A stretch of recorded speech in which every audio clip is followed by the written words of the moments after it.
Bom dia, turma. Bom dia, professora. Hoje nosso grupo vai falar sobre o bioma global Floresta Pluvial Tropical. E o grupo é composto por mim, Bianca, pela Karen, pelo Hermelino e pela Beatriz.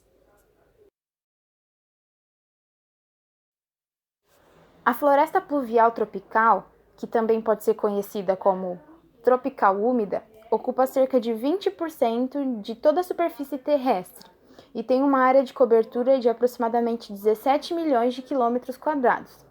Geograficamente falando, essa floresta está sempre localizada entre os trópicos de Câncer e de Capricórnio, e também está presente em parte do continente asiático, parte do continente africano, na América Central e em parte da América do Sul.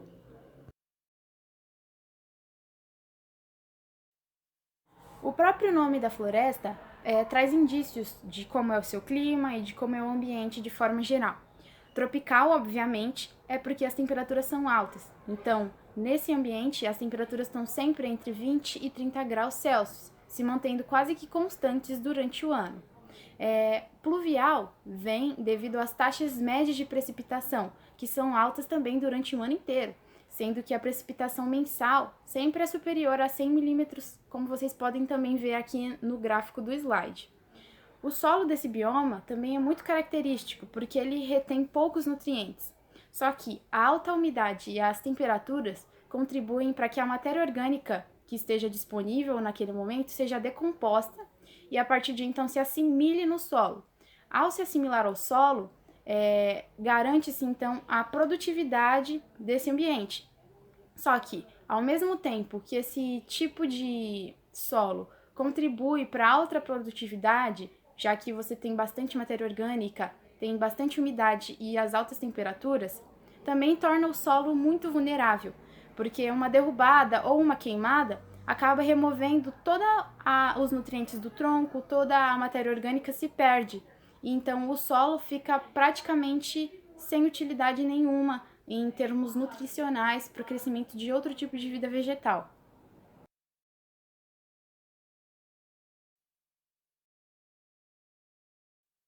No Brasil, as florestas pluviais tropicais compõem a Amazônia e a Mata Atlântica, e por causa das características que eu descrevi anteriormente, essas duas florestas possuem uma grande importância climática, não só para o Brasil, mas para a América do Sul como um todo. Isso porque, mais especificamente, a Amazônia, por seus altos índices pluviométricos e alta temperatura, acaba transformando a água em massas de umidade gigantescas, que são chamadas de rios voadores. Essas massas se deslocam com a ajuda das correntes de ar e quando chegam na Cordilheira dos Andes, que funciona praticamente como um anteparo, essas massas se deslocam para outras regiões da América do Sul. Então, basicamente, a umidade produzida pela Amazônia é distribuída para diferentes regiões. Então, ela é uma bomba, uma grande bomba de água em forma de floresta. A floresta pluvial tropical é dividida em 4 tipos de vegetações, pois existem variações em sua constituição que são derivadas das oscilações de tipos de solo, relevo, além da flexibilização nos níveis de umidade estabelecida em determinadas regiões. São elas: mata de igapó, mata de várzea, mata de terra firme e floresta semiúmida.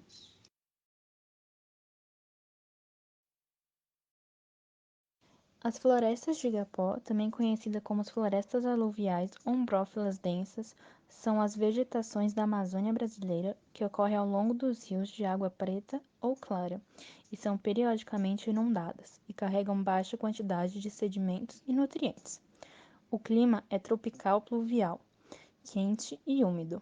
As áreas alagadas na Amazônia ocupam cerca de 8% do bioma amazônico. A vitória régia, as orquídeas e as bromélias são exemplos de espécies que ocorrem na mata de igapó. Várzea é um tipo de vegetação característico da Amazônia, que ocorre ao longo dos rios e planícies inundáveis. As árvores medem, em média, 20 metros de altura. Conta com uma imensa quantidade de galhos repletos de espinhos, o que torna essa região de difícil acesso por ser muito fechada. É um tipo de floresta de planícies inundáveis, invadidas por enchentes sazonais na bacia amazônica. A mata de terra firme caracteriza-se por se encontrar relativamente distante dos grandes cursos de água, localizando-se em planaltos sedimentares. Em razão disto, não costuma ser alvo de inundações, recobrindo a maior parte da floresta e apresentando as maiores médias de altura. Algumas árvores chegam a alcançar os 60 metros. Castanheira guaraná representa os principais tipos de espécies vegetais que formam a mata. É um tipo de vegetação de transição entre a floresta amazônica e outros biomas. A floresta semiúmida é composta por árvores que variam entre 15 e 20 metros. Os troncos são finos e as copas pequenas, e perdem suas folhas no período de estiagem.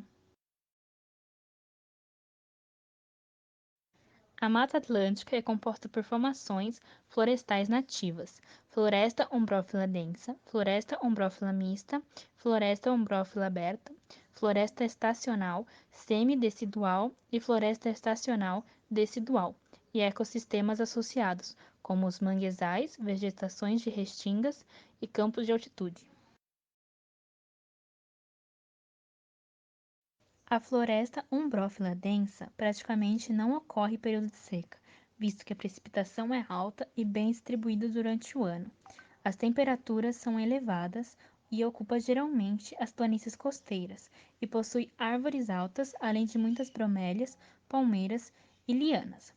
A floresta umbrófila beta é considerada uma vegetação de transição entre a floresta amazônica e as áreas extra-amazônicas. Possui um período seco de mais de 60 dias. Apresenta 4 fasciações, com cipós, palmeiras, sororoca e bambu.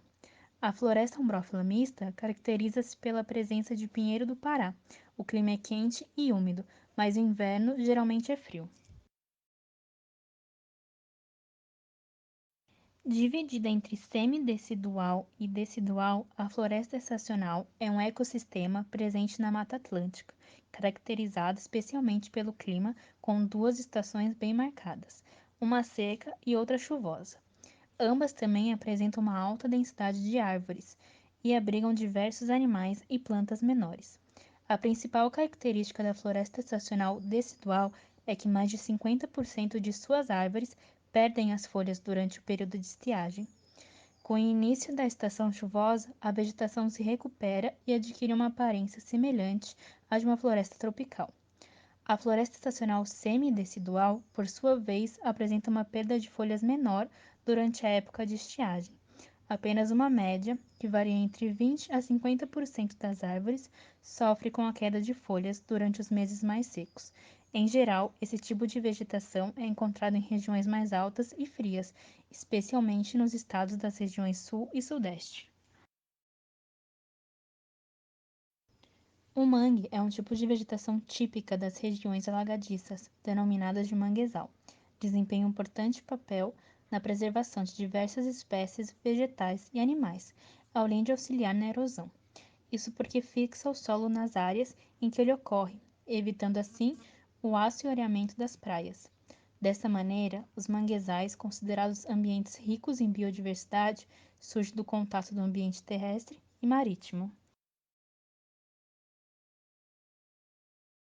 A restinga é um espaço geográfico formado sempre por depósitos arenosos paralelos à linha da costa, de forma geralmente alongada, produzido por processos de sedimentação, onde se encontram diferentes comunidades que recebem influência marinha, podendo ter cobertura vegetal em mosaico.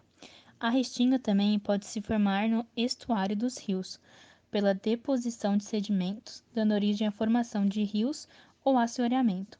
Podem apresentar vários tipos de fisionomias: herbáceas, arbustivas e arbóreas. Campos de altitude são formações florísticas situadas nas partes elevadas dos maciços montanhosos do leste brasileiro, constituídas principalmente por espécies arbustivas e campestres. Os campos de altitude também ficam em paisagens rochosas. Nessas regiões específicas há muito endemismo, tanto na flora quanto na fauna, como o caso da garrincha chorona.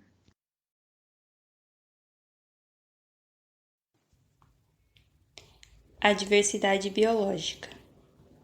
Dentre todos os biomas terrestres, A floresta pluvial tropical é o que apresenta a maior biodiversidade, abrigando cerca de 60% de todas as espécies que habitam o planeta Terra. Essa grande biodiversidade se deve às características ambientais já abordadas, como a alta incidência de raios solares durante todo o ano, garantindo altas e médias temperaturas e chuvas regulares e abundantes, criando um ambiente extremamente favorável à perpetuação dos diferentes modos de vida. No Brasil, a ocorrência desse bioma subdivide-se em floresta amazônica e mata atlântica, que juntos correspondia originalmente a pelo menos 55% de todo o território nacional, evidenciando sua grande capacidade de abrigar diferentes espécies, o que ocorre até os dias atuais, mesmo com a triste devastação que o bioma enfrenta. A floresta amazônica original possuía pelo menos 5,5 milhões de quilômetros quadrados, o que representa 45% da área do país, abrigando pelo menos 331 espécies de mamíferos, dentre eles uma porcentagem de 10% dos primatas do mundo, segundo dados do INCBio, além de 1.300 espécies de aves, 273 de répteis, 232 de anfíbios e 1.800 de peixes continentais. São exemplos dessa biodiversidade espécies como o pirarucu, o urutau, o cágado mata-mata, a rã-cambo, a sucuri, o peixe-boi e o boto cor-de-rosa. Já a Mata Atlântica, em sua extensão original, possuía aproximadamente 1,3 milhões de quilômetros quadrados, ocupando 15% do território nacional. Entretanto, atualmente só restam 12,2% dessa floresta, possuindo aproximadamente 261 espécies conhecidas de mamíferos, 1.020 espécies de pássaros, 197 espécies de répteis, 340 de anfíbios e 350 de peixes, sendo representantes da fauna espécies como o mico-leão dourado, o pica-pau da cabeça amarela, o coati de cauda anelada, o jacaré de papo amarelo, o lambari, o sapo-boi e o araçari-banana.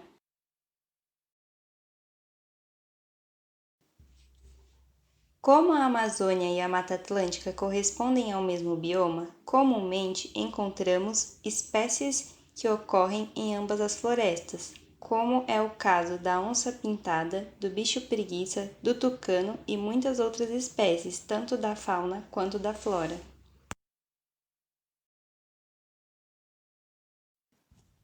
Quanto à flora, a floresta amazônica abriga aproximadamente 32.500 espécies vegetais, sendo exemplo dessa riqueza biológica o açaí, a seringueira e o guaraná, enquanto a Mata Atlântica possui ao menos 20.000 espécies vegetais, sendo exemplo o pau-brasil ornamental, o palmito jussara e a orquídea negra. Além disso, cabe ressaltar que toda essa grandeza biológica apresentada corresponde apenas à porção catalogada de espécies, ou seja, dada a extensão e complexidade do bioma, pesquisadores supõem que ainda há muito que se estudar e descobrir sobre as espécies.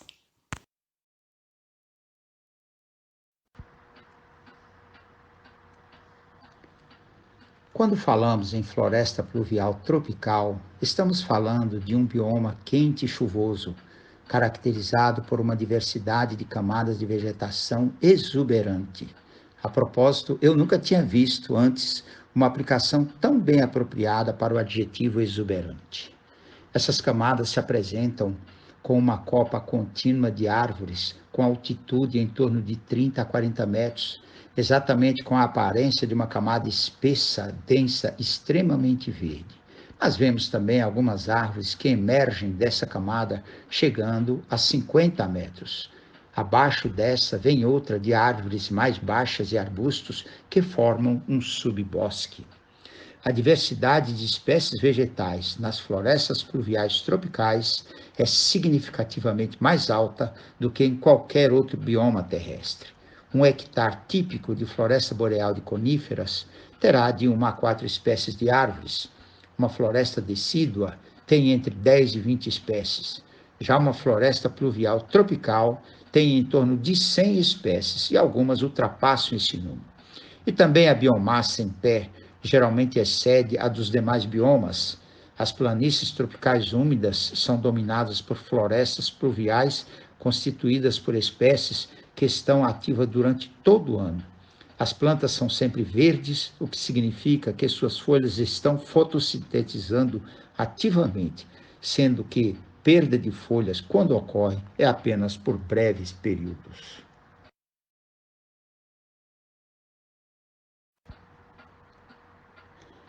Também a densa sombra que permanece abaixo das camadas de copas mantém plântulas e mudas capazes de tolerar a sombra e são geralmente abundantes, formando a camada próxima ao solo, como vemos nesta imagem.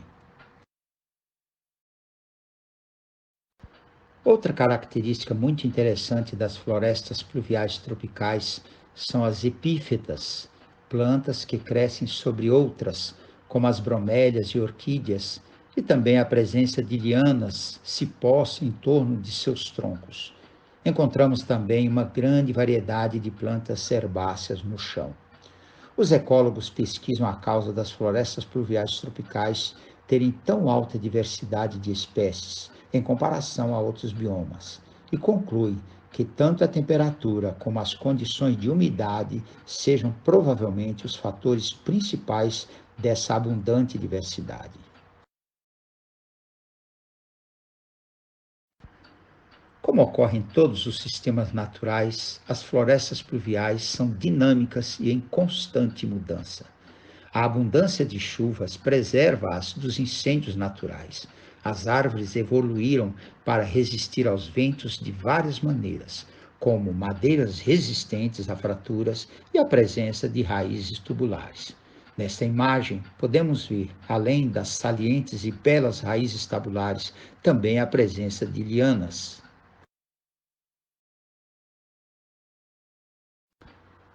Mas algo muito preocupante em relação às florestas tropicais pluviais são os incêndios provocados. Tanto no livro de Wycliffe quanto no do Raven, ambos chamam a atenção para esse fato, e é uma questão bem atual no noticiário do Brasil, como bem comprova essa foto e reportagem no jornal O Estado de São Paulo, da semana passada, dia 17, sob o título Europeus cobram ação contra o desmate. Veja-se também reportagem ampla sobre a madeira retirada da Amazônia, publicada pela Deutsche Welle, sob o título O Dilema da Madeira da Amazônia, de 19 de abril deste ano, demonstrando que a derrubada de árvores da floresta continua intensa e ainda que 50% dessa retirada é ilegal. Enfim, muito bom seria se cuidássemos de utilizar apenas MDF na indústria que consome madeira para poupar o que resta ainda das florestas pluviais tropicais no mundo. As florestas tropicais pluviais do mundo estão sendo derrubadas e queimadas numa proporção bastante alta e vem aumentando para a produção de campos. Atualmente, o Brasil tem realizado alguns esforços para a preservação da Amazônia, conforme o Instituto Nacional de Pesquisas Espaciais, desde o início da utilização do PRODES, Sistema de Satélite para monitorar o desmatamento na Amazônia, em 1988, o ano de 2008 até 2009 foi a menor taxa de desmatamento registrada na Amazônia legal. Existem projetos e ONGs hoje em dia que ajudam a preservar a Amazônia, como o projeto Amazônia Protege, que consiste em combater o desmatamento ilegal na floresta amazônica brasileira, e a ONG SOS Amazônia, que visa promover a conservação da biodiversidade e o crescimento da consciência ambiental na Amazônia.